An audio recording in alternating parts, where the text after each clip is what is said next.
मैं एक 2 नंबरी काम करने वाली औरत थी, जिसने अपनी पूरी ज़िंदगी सिर्फ़ इन्हीं कामों में बिता दी थी। लेकिन एक ज़मीन के फ्रॉड में मुझसे कुछ गलती हो गई और फिर वहाँ पुलिस आ गई और मुझे पकड़कर अपने साथ ले गई। मैं कई दिन जेल में रही।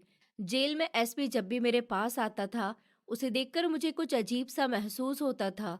उसकी हरकतें मुझे अपनी सी लगती थी और फिर एक दिन जब मैंने उसे अपने बीते हुए कल के बारे में बताया, तो उसकी आंखों में आंसू आ गए और उसने बताया कि वो मेरा मेरा नाम शालिनी है। मैं एक बहुत ही गरीब परिवार की लड़की थी। मेरे पिताजी 3 साल पहले मुझे छोड़कर जा चुके थे। मैं अभी सिर्फ 19 साल की थी और अपनी माँ के साथ अकेली रहती थी।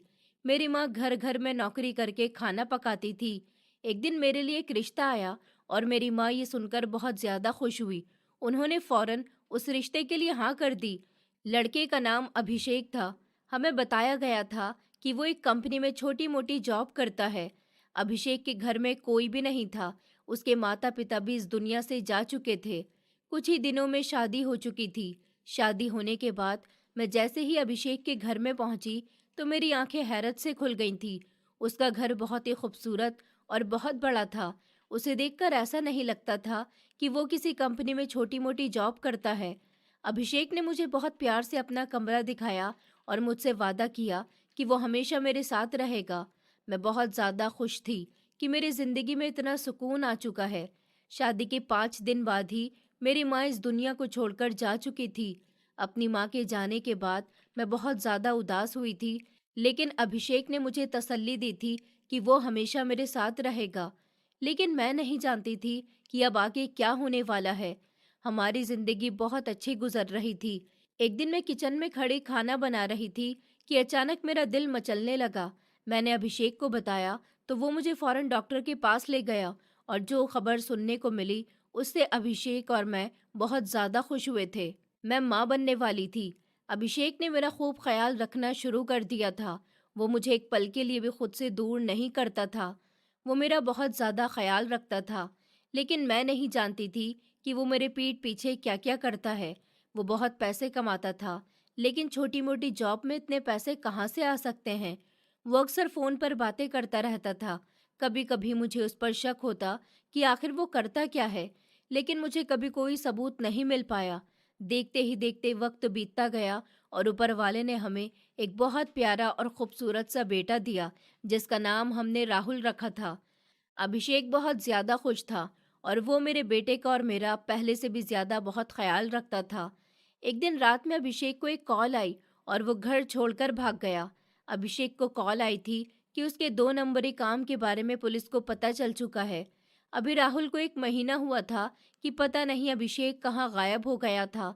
वो 5 दिन से घर वापस नहीं आया था। मैं नहीं जानती थी कि अभिषेक किन कामों में लगा हुआ है। मैं बहुत डरी हुई रहती थी। मैं इस घर में अकेली थी। मुझे बहुत ज़्यादा डर लगता था। मेरा तो कोई अपना भी नहीं था जिसके पास मैं जा सकती थी। मैं उसे कॉल करती, मैसेज करती, लेकिन वो किसी भी बात का जवाब नहीं दे रहा था। अभिषेक ये शहर छोड़कर दूसरे शहर में जा चुका था। वो पुलिस के हाथ नहीं लगना चाहता था। पुलिस से बचने के लिए वो दूसरे शहर में जाकर छुपकर बैठ गया था। एक दिन पुलिस मेरे घर पर आई और उसने मुझसे अभिषेक के बारे में पूछा, तो मैंने बताया कि वो 5 दिन से घर नहीं लौटे हैं। पुलिस ने मुझसे पूछा कि क्या आपको पता है कि वो किस काम में लगे हुए हैं? मैं ये सुनकर हैरान रह गई थी।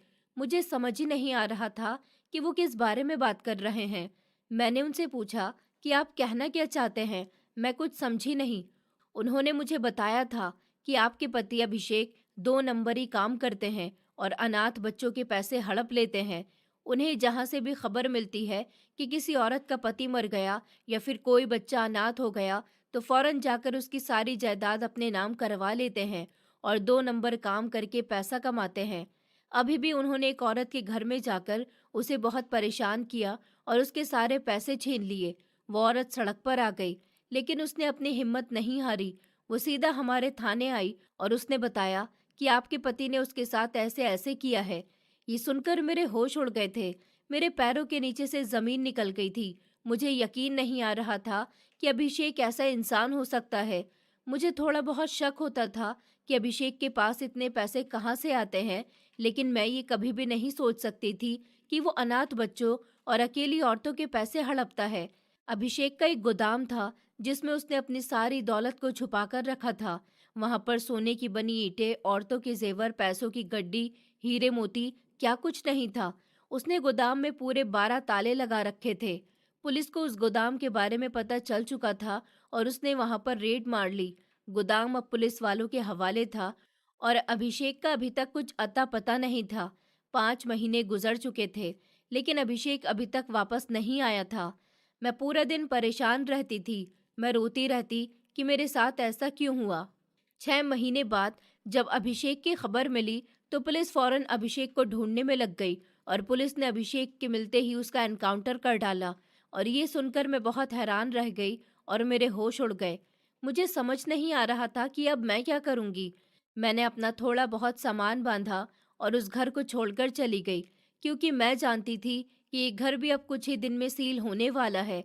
मुझे डर था कि मेरे और मेरे बच्चे को कोई नुकसान न पहुंचा दे, इसीलिए मैं वो घर छोड़कर भाग गई। मुझे अपने बच्चे के आने वाले कल के लिए कुछ बेहतर करना था। मैं बहुत परेशान थी कि अब मैं क्या करूंगी। मुझे कुछ समझ नहीं आ रहा था।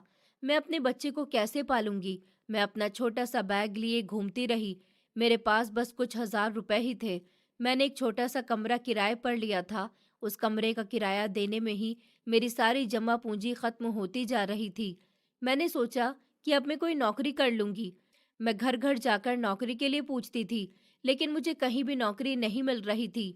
मैं रोज थक हार कर वापस अपने उस छोटे से कमरे में आ जाती थी और बहुत रोती थी कि ऐ ऊपर वाले, मेरे साथ ही ऐसा क्यों किया। मैंने ऐसी कौन सी गलती की थी कि मुझे इतनी बड़ी सजा मिल रही है। मेरा तो कोई अपना भी नहीं है जिसके पास मैं जा सकूं। मैं इस दुनिया में पूरी अकेली रह चुकी थी। मुझे अब कुछ भी समझ नहीं आ रहा था कि मेरी जिंदगी कैसे गुजरेगी। मैं अपने बच्चे को कैसे पालूंगी। मैं रोज सुबह उठती और नौकरी की तलाश में निकल जाती, लेकिन रोज शाम को उदास होकर वापस अपने कमरे में आ जाती। एक दिन मुझे एक घर में नौकरी मिल गई। वहां पर मुझे बर्तन धोने और सफाई करने का काम मिला था। मैं बहुत खुश थी कि चलो कुछ तो मुझे कोई काम मिला, मैं अपने बच्चे का पेट पाल सकूंगी। लेकिन मुझे नहीं पता था कि आगे क्या होने वाला है।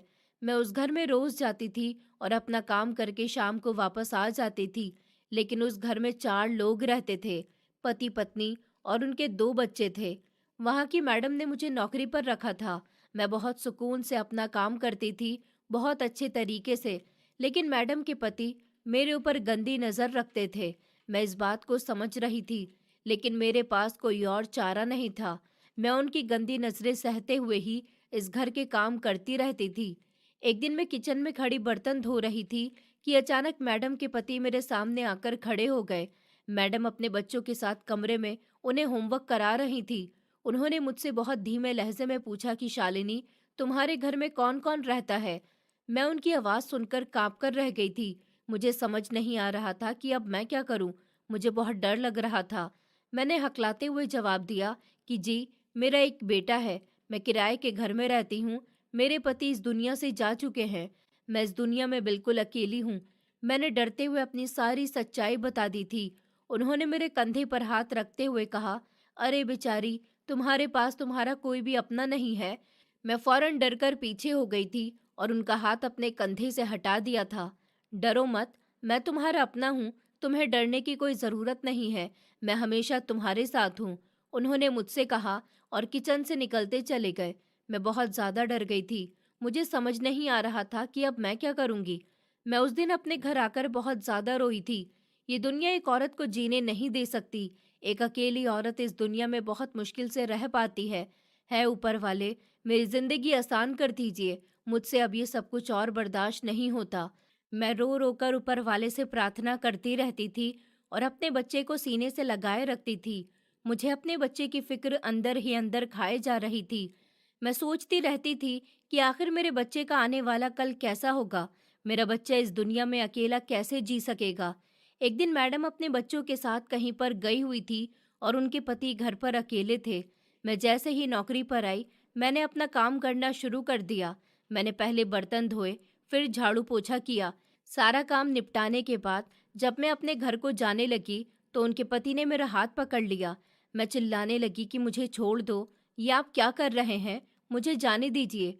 उन्होंने मेरे साथ बदतमीजी करने की कोशिश की। उन्होंने कहा कि तुम इतनी खूबसूरत हो, इस भरी दुनिया में अकेली रह जाओगी, तुम मेरे साथ रह लो, मैं तुम्हें अकेला घर लेकर दूंगा, मैं तुम्हें बहुत अलग रखूंगा, क्या तुम मेरे साथ रहोगी? मैं बहुत ज्यादा डर गई थी। मैंने कहा मुझे जाने दो, मुझे कुछ नहीं चाहिए, प्लीज मुझे जाने दो, मेरा बेटा मेरा इंतजार कर रहा होगा, मुझे जाने दो। लेकिन उसने मेरा हाथ बहुत कसकर पकड़ा हुआ था। मैं उसके हाथ पर जोर से काटकर भाग चुकी थी और दोबारा उस घर में काम पर नहीं आई थी। मैडम मुझे फ़ोन करती थी कि तुम नौकरी पर क्यों नहीं आ रही हो, तो मैंने उनसे कह दिया कि मैंने आपकी नौकरी छोड़ दी है, मुझे अब यहाँ और काम नहीं करना। मैंने उन्हें उनके पति की सच्चाई नहीं बताई थी। मैं नहीं चाहती थी कि किसी का घर खराब हो। मैं वो नौकरी छोड़कर वापस अपने घर पर बैठ चुकी थी। मैं फिर 2-3 दिन नौकरी की तलाश में घूमती रही। लोग मुझे गंदी नज़रों से देखते थे। समाज में अकेली औरतों की ज़िंदगी कितनी मुश्किल होती है, ये मुझे अब समझ में आ चुका था। मैं नहीं जानती थी कि अब आगे क्या होने वाला है। 3 दिन के बाद जब मैं एक घर में नौकरी के लिए पूछने गई, तो मुझे वहाँ नौकरी मिल चुकी थी। लेकिन पहले मैंने इस बात का पता लगाया कि उस घर में कौन-कौन रहता है। उस घर में एक औरत और उसकी 2 जवान बेटियां रहती थी। वहाँ पर मुझे नौकरी मिल चुकी थी। मैंने लड़कियों का घर सुनकर नौकरी के लिए हाँ कर दी थी। मैं रोज़ नौकरी पर जाने लगी थी, लेकिन उनकी बेटियां मुझे नफ़रत से देखती थी। वो सोचती थी कि मैं कोई बहुत ही गंदी चीज़ हूँ। वो मुझे बहुत ही नफ़रत भरी नज़रों से देखती थी और हर काम पर मुझे टोकती रहती थी। वो मुझे बहुत परेशान भी करती थी। एक दिन मैं लॉन में सफाई कर रही थी। मेरी सफाई पूरी हो चुकी थी। मैं कूड़ा उठाकर एक थैली में इकट्ठा कर रही थी कि उनकी दोनों बेटियां वहां पर आ पहुंची और उन्होंने एक कूड़े से भरा डिब्बा पूरे लॉन में दोबारा फेंक दिया और मुझसे कहा, "ऐ गंदी औरत, क्या तुझे नजर नहीं आता कि तूने कितनी गंदगी पीछे छोड़ दी है? ये तेरी सफाई है?" उन्होंने मुझे बहुत नफरत से घूरते हुए कहा। मैंने उनसे कहा कि अभी तो मैं सफाई करके आई हूँ, यहाँ कूड़ा कैसे आ गया? तो उन्होंने मुझे मेरे बालों से पकड़कर कहा, तो क्या हमने फेंका है कूड़ा? खुद से सफाई नहीं होती और हमसे जबान लड़ा रही है। चुपचाप ये सारा कूड़ा साफ कर, वरना तुझे इस घर से निकाल देंगे। कामचोर कहीं की, हर वक्त काम ना करने का बहाना ढूंढती रहती है।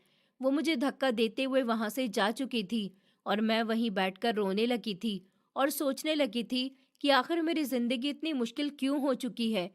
थोड़ी देर बाद मैं उठी और मैंने पूरे लॉन की दोबारा सफाई की। मैं बहुत उदास थी कि सब लोग अपनी जिंदगी में इतने खुश रहते हैं, लेकिन मेरी जिंदगी इतनी मुश्किल क्यों है? है ऊपर वाले, मेरी क्या गलती है जो मुझे इतनी मुश्किल जिंदगी दी, और मेरे बेटे को भी। मैं अपने बेटे की जिंदगी कैसे सुधार पाऊंगी? मैं अपने बच्चे के आने वाले कल को कैसे अच्छा बना पाऊंगी? ये दुनिया मेरे बच्चे को चैन से जीने नहीं देगी। अगर मैं इस दुनिया से चली गई तो मेरा बच्चा इस दुनिया में अकेला रह जाएगा और ये दुनिया उसे काट खाएगी। मैं हर वक्त यही सोचती रहती थी। अगले दिन जब मैं काम पर आई तो मैं किचन में बर्तन धो रही थी। मेरे पूरे बर्तन धुल चुके थे। मैं अपने हाथ साफ करके बाहर आ रही थी कि उनकी दोनों बेटियां फिर से किचन में आ गई थी। "अरे, तुमने अपना काम इतनी जल्दी कर लिया, ऐसा कैसे हो सकता है?" उन्होंने चालाकी से हंसते हुए कहा था। मैं समझ गई थी कि ये फिर कोई काम बढ़ाने वाली हैं। वो अंदर आईं और मैं उन्हें देखती रह गई। उन्होंने अंदर जाकर शीशे के पूरे ग्लास का सेट जमीन पर फेंक दिया और चिल्लाने लगी, "मम्मी, मम्मी देखिए, इस औरत ने हमारे सारे ग्लास तोड़ दिए। इसने हमारे सामने जानबूझकर ये सब गिराया है।" उनकी माँ भागती हुए किचन में आई और फर्श पर पड़े गिलास के टुकड़ों को देखने लगी। वो गिलास बहुत ज्यादा महंगे थे। "ये तुमने क्या किया शालिनी? तुम पागल हो गई हो?" उन्होंने मेरे बाजू को कसकर पकड़ते हुए चिल्लाकर कहा था। "नहीं मैडम जी, ये मैंने नहीं किया। मैं सच कह रही हूँ, ये इन्होंने किया है। मैंने कुछ भी नहीं किया।" मैं उनसे माफ़ी मांग रही थी। वो कहने लगी कि मेरी बेटियों पर इल्ज़ाम लगाती है, खुद गलती करके मेरी बेटी को कसूरवार कहती है, तुझे शर्म नहीं आती? उन्होंने मेरे बाजू को ज़ोर से झटकते हुए कहा और मैं ज़मीन पर जा गिरी। मेरे आंसू लगातार बहने लगे थे। मैं समझ गई थी कि ये मेरी बात को कभी भी नहीं समझेंगी और जो मैं कह रही हूँ, ये उसे झूठा ही समझेंगी। इसलिए मैंने उनके पैरों में पड़कर माफ़ी मांग ली थी, क्योंकि मैं इस नौकरी को खोना नहीं चाहती थी। मेरे पास कोई और चारा नहीं था। मैं उनके पैरों में गिर गई। "मैडम जी, मुझे माफ़ कर दीजिए, मुझसे गलती हो गई। आगे से ऐसा नहीं होगा। मैं बहुत ध्यान रखूंगी। प्लीज़ मुझे माफ़ कर दीजिए, मुझे नौकरी से मत निकालना। उन्होंने मुझे अपने पैर से दूर करते हुए कहा, अगर आगे से ऐसी कोई गलती हुई तो मैं तुझे जिंदा नहीं छोड़ूंगी। जा जाकर अब वो गिलास समेट। मैं फौरन उठी और ग्लास के शीशों को उठाने लगी। टुकड़ों को उठाते हुए मेरी उंगली से खून निकल रहा था, लेकिन मुझे कुछ महसूस नहीं हो रहा था। मुझे सिर्फ अपने बेटे की फिक्र थी। मैं रोती रोती उन ग्लास के टुकड़ों को उठा रही थी। मैं समझ गई थी कि मेरी जिंदगी अब कभी भी आसान नहीं होगी। मुझे हमेशा ऐसे ही जिंदगी गुजारनी पड़ेगी, लेकिन अब तो हद हो चुकी थी। एक दिन मैं काम पर आई और सारा काम निपटाने के बाद जब मैं अपना छोटा सा बैग उठाकर घर वापस जाने लगी, तो उनकी दोनों बेटियों ने मुझे दोनों बाजू से पकड़कर रोक लिया था। मम्मी देखिए, ये चोरी कर कर लेकर जा रही है। मैं ये सुनकर हैरान रह गई थी। मेरे पैरों के नीचे से जमीन निकल गई थी। चोरी का नाम इतना बड़ा इल्जाम मेरे ऊपर लगाया गया था। मैंने तो कुछ भी नहीं किया था। उन दोनों बेटियों की माँ फौरन नीचे आ गई थी और कहने लगी, बेटा क्या हुआ है, क्यों शोर मचा रही हो? मम्मी मम्मी, इस औरत ने चोरी की है। इसने मेरी चेन उठाकर अपने बैग में डाल ली और अब जल्दी से यहाँ से जा रही है, एक लड़की चिल्लाते हुए बोली थी। नहीं मैडम, मैंने कुछ नहीं किया, ये झूठ बोल रही है। मैंने तो उनकी चेन को देखा भी नहीं है। मैं तो जानती भी नहीं कि उनकी चेन कैसी थी। मैं फौरन अपनी सफाई देने लगी थी, लेकिन उन्होंने मेरा बैग छीन लिया और मेरे बैग की चेन खोलकर उसे पूरा उल्टा कर दिया और उसमें से एक चेन निकली थी। देखा मम्मी, मैंने कहा था ना कि इसने चोरी करी है और ऊपर से ये झूठ बोल रही है। वो चेन देखकर भी मैं हैरान रह गई। मैंने वो चेन अपने बैग में नहीं डाली थी। उन दोनों ने प्लान बनाकर वो चेन मेरे बैग में डाली थी और अब ये हंगामा लगाया हुआ था। उनकी माँ ने आकर एक जोरदार थप्पड़ मेरे चेहरे पर दे मारा। तेरी इतनी हिम्मत कि तू मेरे घर में चोरी करेगी? एक तो मैंने तुझे नौकरी पर रखा और तू ऊपर से मेरे ही घर में चोरी करती है। निकल जा यहाँ से और दोबारा अपनी शक्ल मत दिखाना। मेरी आंखों से लगातार आंसू बह रहे थे। मैं समझ नहीं पा रही थी कि ये सब कुछ क्या हो रहा है। मैंने तो ऐसा कुछ भी नहीं किया था। मेरे ऊपर इतना झूठा इल्जाम लगाया गया था। मुझे सुनकर हैरानी हो रही थी। मैं रोते हुए उस घर से निकल गई और दोबारा नौकरी पर नहीं जा पाई। उन्होंने मुझे नौकरी से निकाल दिया और दोबारा ना आने का कहा था। मैं दोबारा फिर अपने घर में बैठ गई थी। मैं बहुत उदास थी कि आखिर मेरे साथ ही ऐसा क्यों होता रहता है। मेरी क्या गलती थी? मैंने तो उनकी चेन को छुआ भी नहीं था और वो लड़कियां मुझसे इतनी नफरत क्यों करती थी? अगर मैं इस दुनिया में अकेली थी तो इसमें मेरी क्या गलती थी? मैं अपने बच्चे अपने राहुल को सीने से लगाए रोती रहती थी। मेरा राहुल 1 साल का हो चुका था। वो धीरे धीरे खड़े होने की कोशिश करता था। मैं उसे देखकर बहुत खुश होती थी, लेकिन मेरे दिल में एक डर भी रहता था कि इसकी जिंदगी कैसी होगी। वहां से नौकरी छोड़ने के पूरे 1 महीने के बाद मुझे दूसरे घर में नौकरी मिली थी, जहां पर सिर्फ एक बूढ़ी औरत रहती थी। वो बहुत ज्यादा बूढ़ी थी। उन्होंने मुझे सिर्फ अपने काम के लिए रखा हुआ था। उन्होंने कहा था कि तुम सिर्फ मेरा काम करना, मैं तुम्हें इसी बात के पैसे दूंगी। मैंने फौरन इस नौकरी के लिए हाँ कर दिया था। वो औरत भी बहुत अच्छे दिल की थी। उसने मुझे अपने बेटे को यहीं लाने का कह दिया था। उसने कहा था कि तुम अपने बेटे को यहाँ पर लेकर आ जाओ। तुम अकेली क्या करोगी? मैं भी इस घर में अकेली रहती हूँ। इतना बड़ा घर मेरे किसी काम का नहीं है। मैं अपने बेटे को उनके घर पर लेकर आ गई थी। अब मेरी जिंदगी थोड़ी सुकून में हो चुकी थी। मेरा बच्चा खुशी से अपनी जिंदगी जी रहा था। मेरा बेटा राहुल 2 साल का हो चुका था। मैं अपनी नौकरी बहुत ईमानदारी से और अच्छे तरीके से करती थी। वो औरत भी मुझसे बहुत ज़्यादा खुश रहती थी। वो मुझे हर महीने अच्छे खासे पैसे देती थी और मेरा गुजारा अच्छे से हो जाता था। हर महीने उन्हें उनकी पेंशन मिलती थी, उसी में से वो मुझे भी सैलरी देती थी। एक दिन अचानक उनकी तबीयत बहुत बिगड़ गई। मैंने उन्हें अस्पताल लेकर जाने की कोशिश की, लेकिन उन्होंने हॉस्पिटल जाने से पहले ही अपना दम तोड़ दिया था। वो इस दुनिया से जा चुकी थी। उनका भी इस दुनिया में कोई नहीं था। उनका अंतिम संस्कार होने के बाद उनके घर को सील कर दिया गया था, क्योंकि उनका कोई अपना नहीं था। इसलिए वो घर डोनेशन में चला गया था। अब मैं फिर से सड़क पर आ चुकी थी। मैंने तो वो घर भी छोड़ दिया था जहाँ पर मैं पहले रहती थी। मेरे पास अब एक भी रुपया नहीं था, क्योंकि मेरे पास इतने पैसे नहीं होते थे कि मैं उन्हें इकट्ठा कर पाती। जो भी मिलते थे मैं उन पैसों से राहुल के लिए कुछ ले आती थी या खाने पीने में ख़त्म हो जाते थे। अब मैं सड़क पर अपने बच्चे को गोद में लिए चल रही थी। मेरी आंखों से आंसू बह रहे थे। रात का वक्त था। अंधेरा गहरा हो चुका था। अचानक बाहर बारिश शुरू हो गई थी। बारिश की बूंदों के साथ साथ मेरे आंसू भी बह रहे थे। मैं एक टीन के नीचे जाकर खड़ी हो गई, क्योंकि राहुल अगर भीग जाता तो उसे सर्दी लग जाती। मेरे पास तो दवाई लेने के लिए भी पैसे नहीं थे। मैं टीन के नीचे खड़ी थी कि अचानक वहां से 3-4 आदमी गुजरने लगे। वो मुझे गंदी नजरों से देखने लगे और कहने लगे कि ऐ लड़की, आओ हम तुम्हें तुम्हारे घर छोड़ देते हैं। वो बदतमीजी से मुझसे कह रहे थे, प्लीज मुझे जाने दो, मेरा इस दुनिया में कोई नहीं है, मैं यहाँ अकेली रहती हूँ, इसलिए मुझे जाने दो। ये सुनकर उनके होश उड़ गए थे। वो कोई आम लोग नहीं थे, वो 4 लोग थे जो दूसरों के घरों में चोरी करते थे और दूसरों की जायदाद हड़पते थे। उन्होंने मुझे बताया कि हमारा भी इस दुनिया में कोई नहीं है, हम भी अपना गुजारा चोरी पर करते हैं। वो थोड़े से उदास हो गए थे। उनकी बात सुनकर मेरे दिमाग में ख्याल आया। मैंने उनसे पूछा कि तुम लोग कहाँ पर रहते हो? उन्होंने बताया कि हमारा एक अपना घर है, हम वहीं रहते हैं और सुबह को अपने काम के लिए निकल जाते हैं और रात को सोने के लिए जाते हैं। ये सुनकर मुझे ख्याल आया था, क्या मैं तुम्हारे साथ तुम्हारे घर में एक कमरे में रह सकती हूँ? ये सुनकर उनके होश उड़ गए थे कि एक जवान लड़की उनके साथ अकेले घर में रहने को कैसे कह सकती है। ए लड़की, ये तुम क्या कह रही हो? तुम्हें पता भी है कि तुम क्या बोल रही हो? तुम हमारे साथ हमारे घर में रहोगी? हम अकेले रहते हैं और हम आदमी लोग हैं, हम कुछ भी कर सकते हैं। क्या तुम्हें डर नहीं लग रहा? मैंने उनसे कहा कि अब ऐसी दुनिया से क्या डरना, मैं सब कुछ झेल चुकी हूँ, मुझे सब कुछ पता है। प्लीज मुझे अपने साथ रख लो, मैं तुम्हारा साथ दूंगी। मैं भी वो करूंगी जो तुम करते हो। मुझे भी अपने बच्चे का पेट पालना है, अपने बच्चे को जवान करना है, अपने बच्चे की जिंदगी आसान करनी है। उन लोगों को मेरे ऊपर तरस आ गया और वो मुझे अपने साथ ले आए। लेकिन उन्होंने मुझे अपने घर में नहीं रखा। उनके घर के पीछे एक छोटा सा कच्चा सा मकान बना हुआ था, जिसमें एक कमरा था। उन्होंने मुझे वहां पर लाकर छोड़ दिया और कहा कि अब से तुम यहीं पर रहोगी, हम तुम्हें अपने घर में नहीं रख सकते। मैंने हाथ जोड़कर उनका धन्यवाद कहा था कि आपका बहुत बहुत धन्यवाद, आपने मेरे ऊपर रहम किया।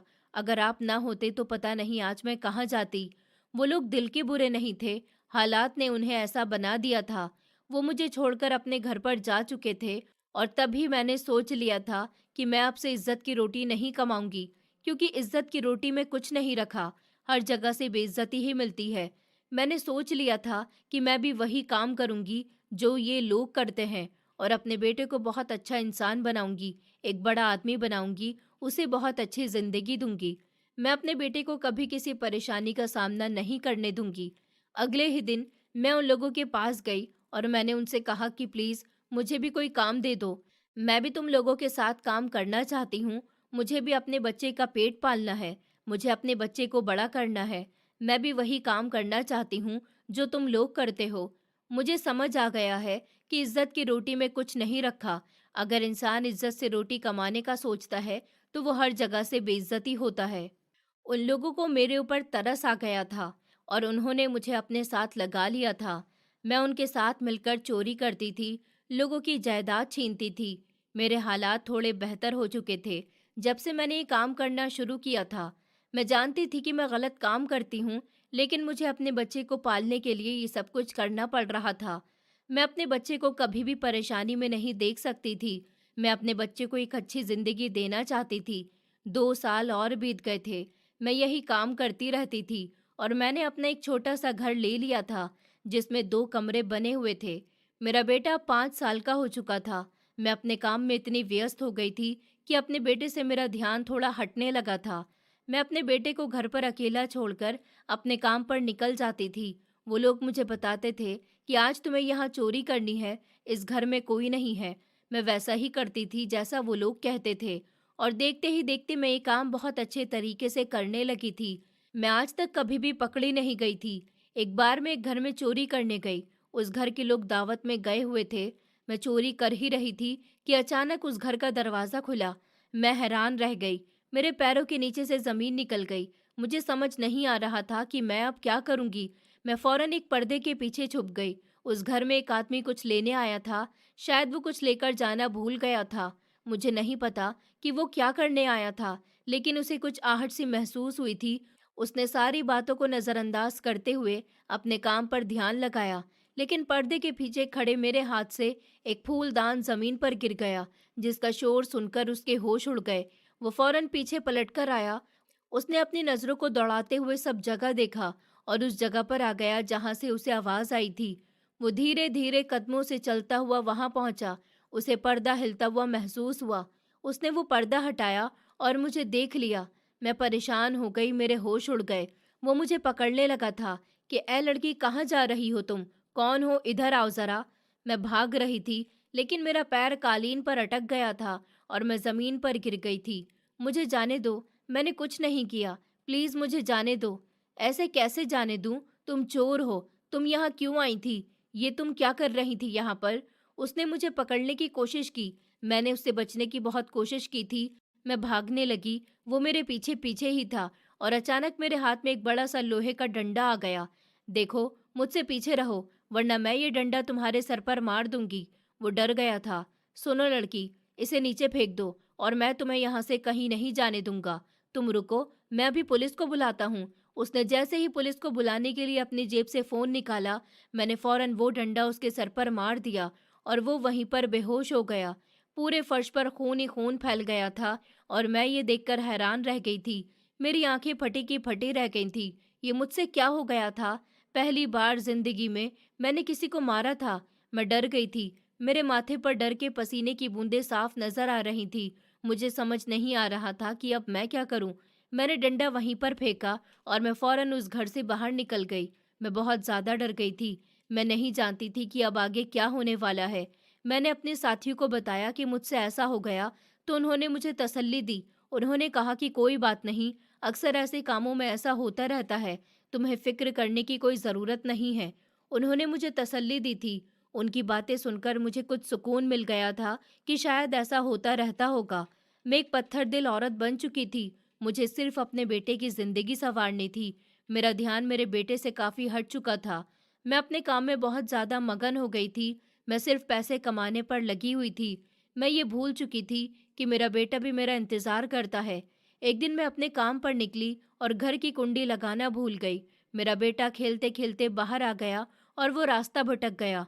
मैं अपना काम निपटाकर जैसे ही घर वापस आई, तो मैंने घर का दरवाज़ा खुला पाया, जिसे देखकर मेरे होश उड़ गए।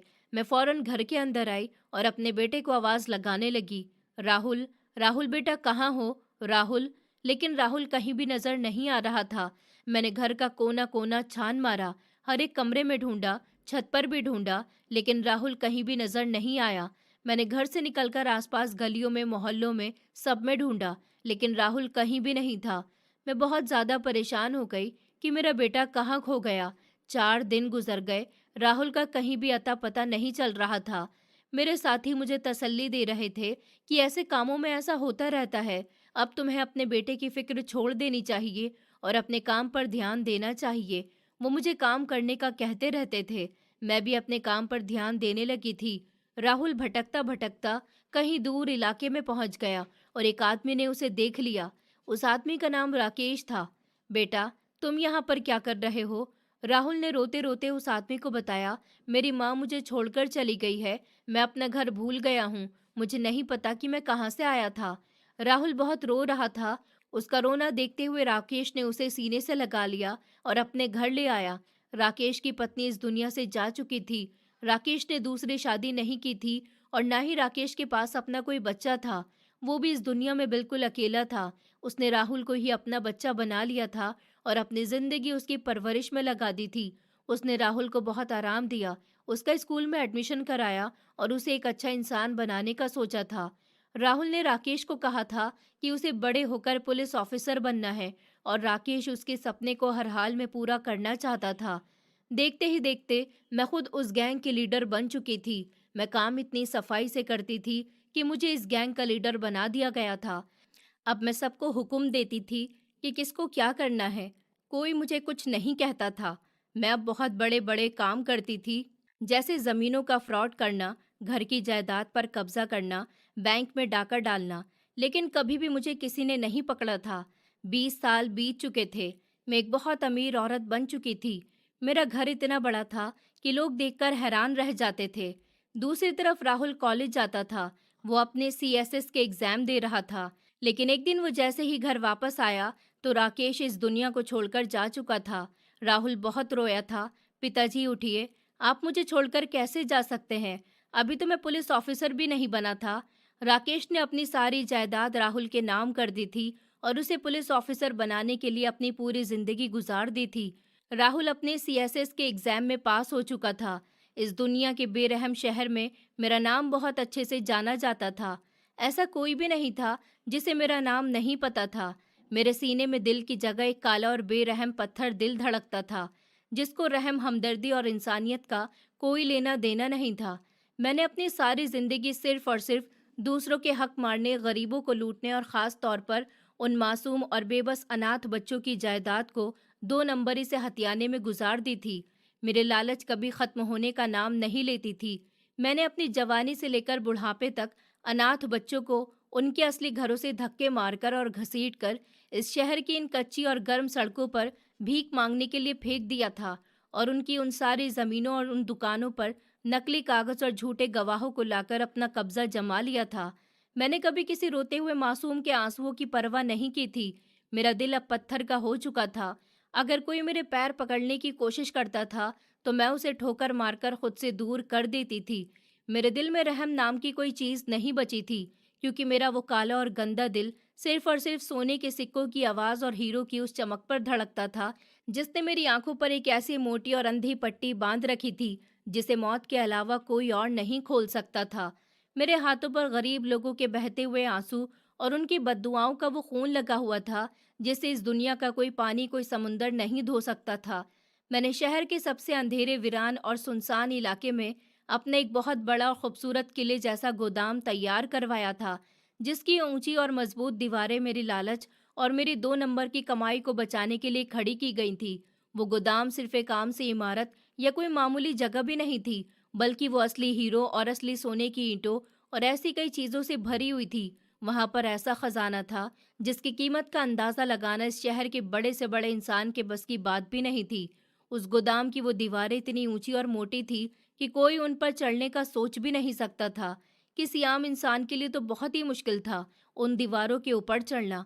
मैंने उन दीवारों पर जहरीले कांटेदार तार बिछाए थे, जो किसी भी इंसान के शरीर को कुछ ही देर में चीर फाड़ कर रख सकते थे।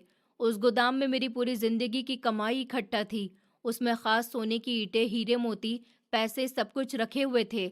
इसके अलावा वहाँ दुनिया भर से लूटे हुए और दो नंबरी से लिए गए बहुत ही खूबसूरत और महंगे आइटम्स भी मौजूद थे, जिनकी चमक पर मैं बहुत ही फख्र महसूस करती थी। इस गोदाम की इन भारी दीवारों के पीछे मेरी वो सारी जिंदगी की कमाई छुपी हुई थी। वो सोने के बड़े बड़े जेवर और वो हीरो की चमकदार थैलियां और मेरे घमंड की चिल्ला चिल्लाकर गवाही देती थी, जो मैंने इस दुनिया में जुल्म करके इकट्ठी की थी। मैंने इस गोदाम के आसपास बहुत ही खतरनाक और बेरहम पहरेदार खड़े किए थे। वो हर वक्त पहरा देते रहते थे, जिन्हें मैंने बहुत भारी पैसा देकर सिर्फ इसलिए रखा था कि कोई गरीब या कोई आम इंसान मेरे गोदाम के आसपास भी न भटक सके। उन पहरेदारों के चेहरे पर कोई इंसानियत और उनकी आंखों में कोई रहम मौजूद नहीं था। वो खतरनाक हथियार लेकर उस गोदाम के चारों कोने में दिन रात पहरेदारी करते रहते थे। इस गोदाम में अब मेरी पूरी दुनिया बसी हुई थी। मैंने उन पहरेदारों को सिर्फ इतनी भारी रकम देकर अपना गुलाम बना रखा था कि मेरा अंधा लालच और मेरी दो नंबर की कमाई को इस दुनिया की कोई नज़र और कोई कानून न छीन सके। मुझे अपने पैसों और कमाई पर अंधा घमंड था। मैं खुद को इस दुनिया की रानी समझती थी, सबसे ताकतवर इंसान समझती थी।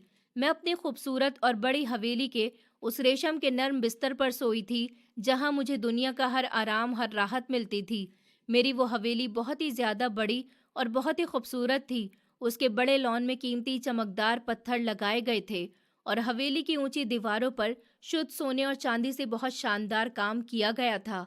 मेरे नौकरों की एक बड़ी और लंबी चौड़ी फौज हर वक्त मेरे एक इशारे और मेरे एक हुक्म के इंतजार के लिए अपने हाथ बांधे और सर झुकाए खड़ी रहती थी। मेरे खाने के टेबल पर दुनिया के स्वादिष्ट और महंगे खाने सजे रहते थे, लेकिन इतने आराम और ताकत के बाद भी मेरे काले और गलती से भरे हुए दिल को और मेरी इन आंखों को कभी भी सुकून और मीठी नींद नहीं मिलती थी, जो एक इज्जत से रोटी कमाने वाले गरीब इंसान को कच्ची जमीन पर भूखा सोने से भी मिल जाती है। मेरा चालाक दिमाग हर वक्त अपनी इस दौलत की गिनती को और बढ़ाने के चालाक प्लान के बारे में सोचता रहता था। मुझे हर वक्त यही डर अंदर से खाता रहता था कि कहीं कोई मेरी इस दौलत को चुरा न ले, कहीं कोई मेरे दिमाग पर कब्जा न कर ले और कहीं मेरा वो सारा घमंड मिट्टी में ना मिल जाए। इसलिए मैंने उस गोदाम पर बहुत सारे भारी ताले और बहुत ही खतरनाक दरवाजा लगा रखे थे। लेकिन फिर भी मैं एक बेचैनी का शिकार रहती थी। मैं अपनी ही कमाई हुई इस दौलत की कैदी बन चुकी थी और मेरा दिमाग हर वक्त शक और एक ऐसी अंधेरी खाई में गिरा रहता था जहां से निकलने का कोई रास्ता मुझे समझ में नहीं आता था। मैं लोगों को फोन करके ऑर्डर देती थी। मैं खुद कोई काम नहीं करती थी। मैं लोगों से अपने सारे काम करवाती थी। मैं खुद को एक रानी समझने लगी थी।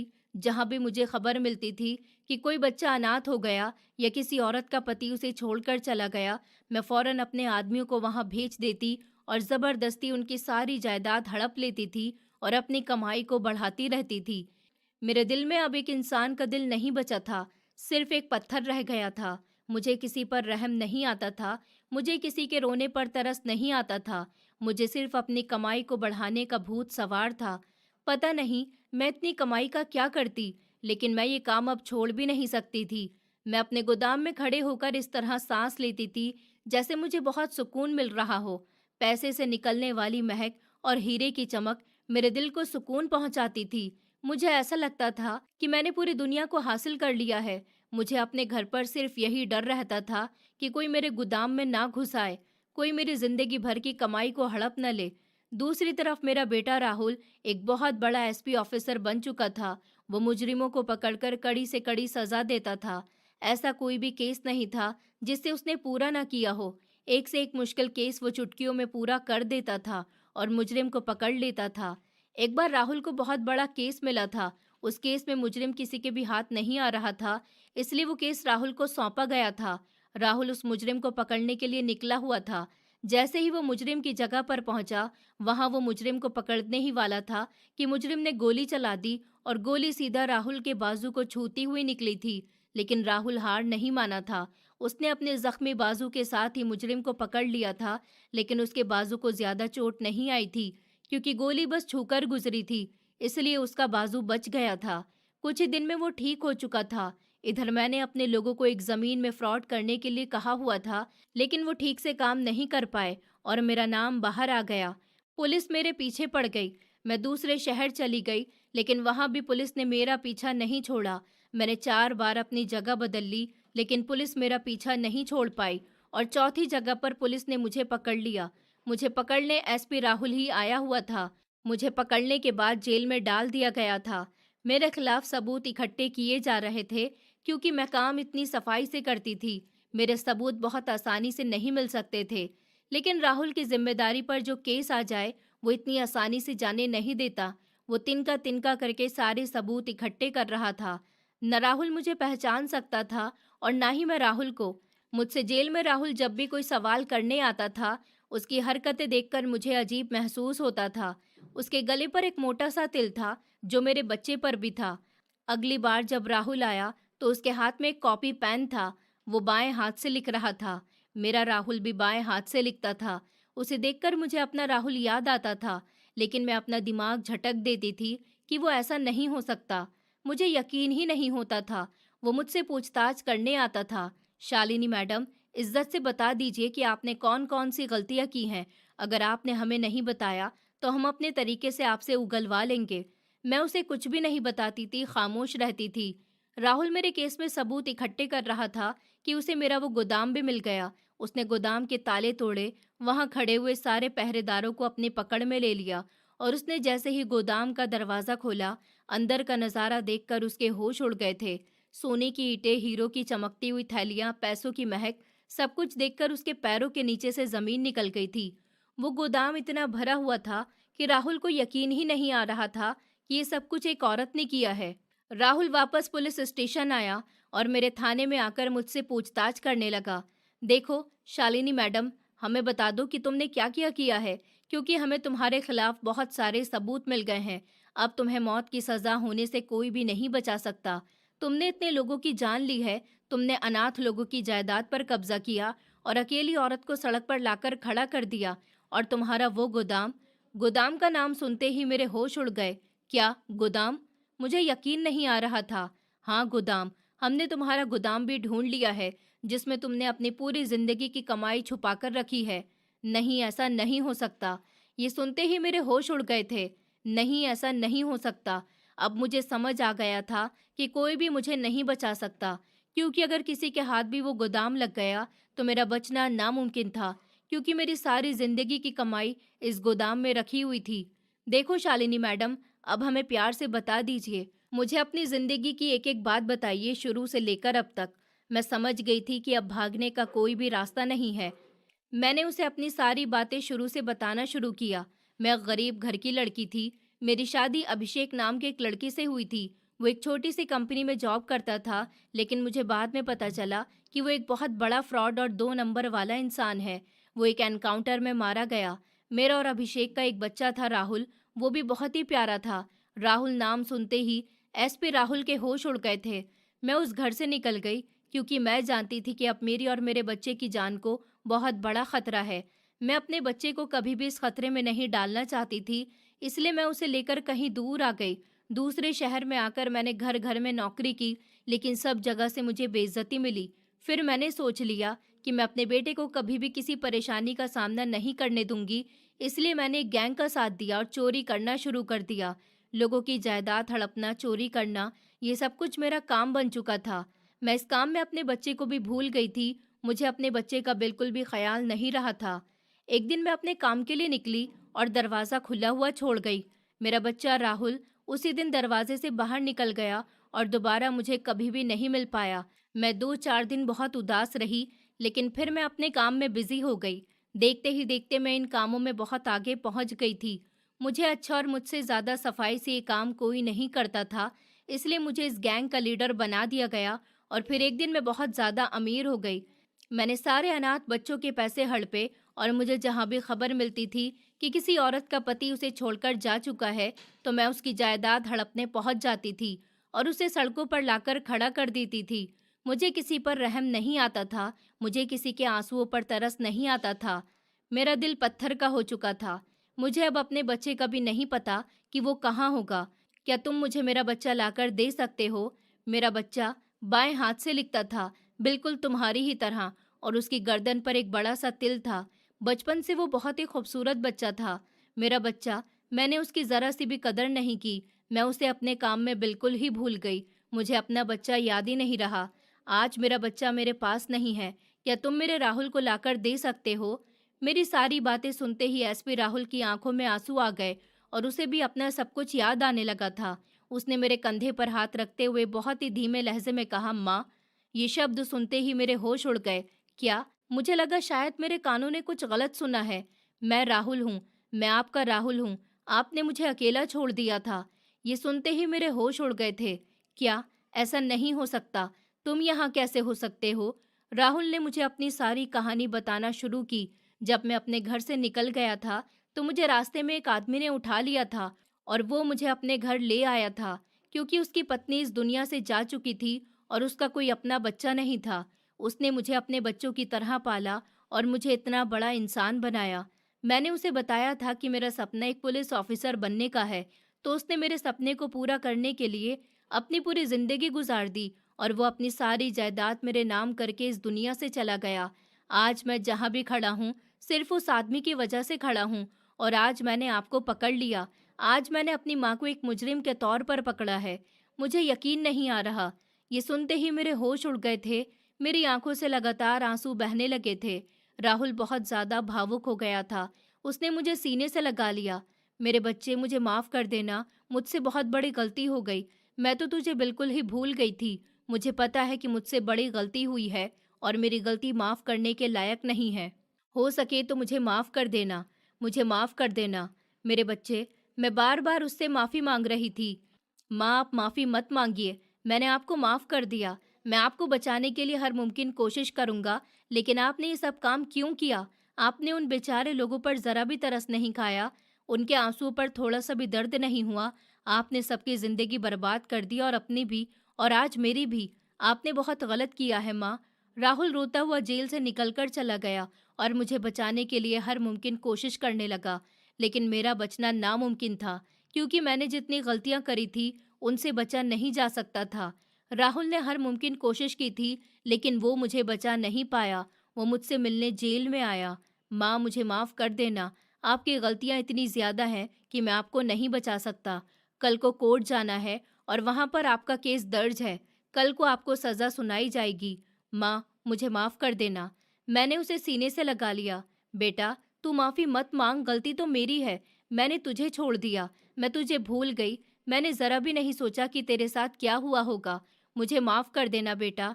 और जिस गलती की सज़ा मुझे मिलने वाली है, उसकी मैं हकदार हूँ। मैं कभी भी पीछे नहीं हटूंगी।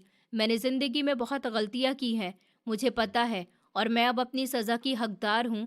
मुझे ये सज़ा दिलाने के लिए कोई भी नहीं रोक सकता। तू अपनी ज़िंदगी बहुत अच्छी तरह गुजारना और हो सके तो अपनी माँ को माफ़ कर देना। मैं पैसा कमाने में इतनी अंधी हो चुकी थी कि मैं तुझे ही भूल गई। जब इंसान को दुनिया की हर ठोकर मिल जाए, तो वो इसी तरह पत्थर दिल इंसान बन जाता है, जैसे मैं बन गई थी। लेकिन आज मुझे अपनी गलतियां समझ आ गई हैं। तू बिल्कुल भी उदास मत होना। तू अपनी जिंदगी बहुत सुकून से गुजारना और अपनी माँ को भूल जाना, जैसे तेरी माँ कभी इस दुनिया में थी ही नहीं।